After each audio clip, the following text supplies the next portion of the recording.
Ladies and gentlemen, brothers in arms, my fellow countrymen, on this day we celebrate the momentous and long overdue victory over the Axis powers.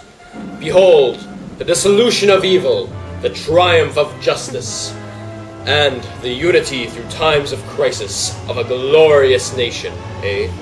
Our fearless leader, Prime Minister William Lyon Mackenzie King, was ever the loyal friend of our British counterparts, providing support in their time of need. Due to her location outside the primary theaters of war, Canada had a safe industrial base, and over the course of the war, we supplied the armies of Great Britain with over $4 billion in war materials. Feeling the strong bonds of the Commonwealth, we joined the war against the Germans on the 10th of September, 1939. This was Canada's first independent declaration of war and the only one in North America prior to the Japanese attack on Pearl Harbor. By 1942, we had 5 divisions overseas and had witnessed the formation of the 1st Canadian Army in England under the stalwart leadership of Lieutenant General Andrew George Lotta McNaughton, which would later lead the Allies to victory during the Normandy invasion, the Rhineland campaign, and the liberation of Holland. Following the attack on Pearl Harbor, it became necessary to protect our western coasts from a possible large-scale land invasion. A 100-mile-wide protected zone was created within a few weeks along the coasts of British Columbia. For their own safety, as well as the safety of all Canadian citizens, we relocated the populations of Japanese Americans that had been living in the protected zone.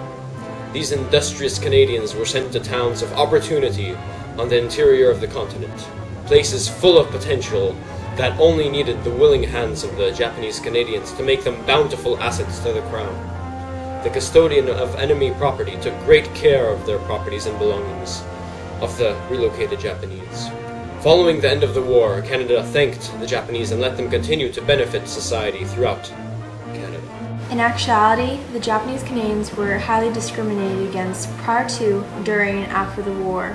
Their properties and belongings were auctioned off by the Canadian government, and they were not allowed to return to British Columbia, their home, until 1949, 4 years after the end of the war. The evil Nazi regime had created death camps, some of the worst atrocities to spring from a human mind. The Allied forces, with the help of the proud Canadians fighting under the British Theatre Command, liberated the poor souls that managed to survive the torments of their oppressors. Had Canadian government known the dire circumstances in these camps, all measures would have been taken to destroy these factories of evil. Actually, they probably suspected what was going on. Also, there was a large amount of anti-Semitism in Canada prior to the war. Gentlemen, who do you think worked in your place when you went to fight for your country? Who sewed your uniforms? Who made your munitions?